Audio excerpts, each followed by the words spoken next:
Bonjour et bienvenue sur ma chaîne YouTube Univers QSE. Je vous laisse avec le flash info de la semaine et qui touche principalement la santé et la sécurité au travail et l'environnement.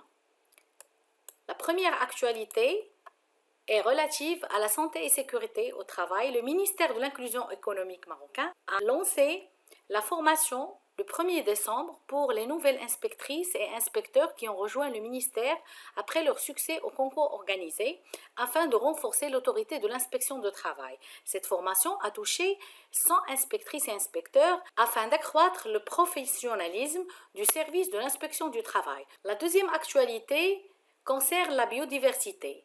À Montréal, au Canada, le démarrage de la COP 15 le mercredi 7 décembre et qui a comme objectif de conclure en 2 semaines un accord historique de dernière chance pour sauver les espèces et les milieux naturels d'une destruction irréversible.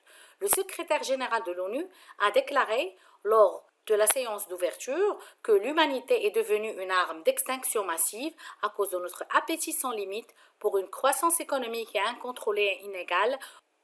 La troisième information, quant à elle, révèle le programme d'investissement vert. Sa Majesté le roi Mohammed VI a présidé le samedi 3 décembre dernier au Palais Royal de Rabat la cérémonie de présentation du nouveau programme d'investissement vert du groupe OCP 2023-2027. C'est une nouvelle stratégie qui a pour budget 130 milliards de dirhams. Ce nouveau programme vise à augmenter la capacité de production d'engrais avec l'engagement d'atteindre la neutralité carbone d'ici 2040 en s'appuyant sur les ressources d'énergie renouvelables du pays. Toujours en lien avec l'environnement et cette fois-ci l'eau, le sommet ONU-Eau consacré aux eaux souterraines, tenu ces mercredi et jeudi 8 décembre à Paris, évoque la crise de l'eau, ses enjeux et ses défis. L'objectif de ce sommet, c'est de répondre à la question de comment considérer et mieux préserver ces eaux souterraines qui représentent 90% de l'eau douce qu'on ne voit et qui sont pourtant essentielles au vivant et au développement des sociétés. Il est important de comprendre que l'eau souterraine est en connexion avec les autres surfaces. La nappe vient aussi alimenter les surfaces des fleuves et des rivières. Il faut donc aussi savoir la gérer correctement.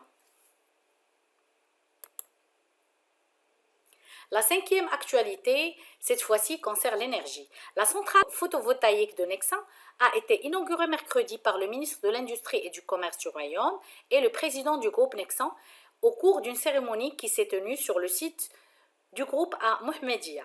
C'est sur la toiture de cette usine qu'a été installée la centrale équipée de 4640 panneaux photovoltaïques sur une superficie totale de 12 166 mètres carrés. Elle produira annuellement plus de 3 927 millions Wh d'électricité, une capacité qui garantira une réduction conséquente des émissions en CO2 de plus de 2 850 tonnes par an et couvrira ainsi 19% du besoin énergétique de l'usine. Enfin, la sixième information concerne le climat. Donc, le monde a célébré le 8 décembre la journée du climat. Cette journée a été créée à l'initiative de plusieurs ONG afin de rappeler la menace du réchauffement climatique et la nécessité d'agir pour en limiter les effets.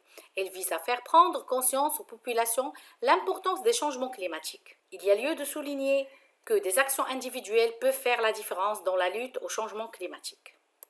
On passe maintenant à l'agenda. L'Université Mohammed VI Polytechnique organisera la première édition Executive Education Day le jeudi 15 décembre 2022 au campus de l'Université à Ben Guerir.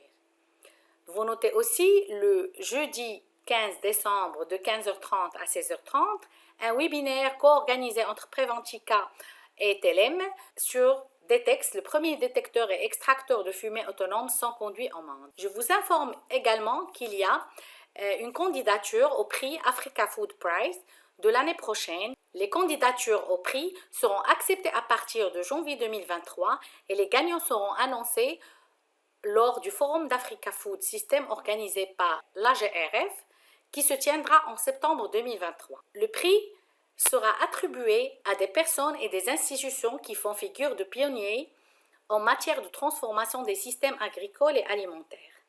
Donc ma présentation touche sa fin. Je vous donne rendez-vous la semaine prochaine et à très bientôt. Merci.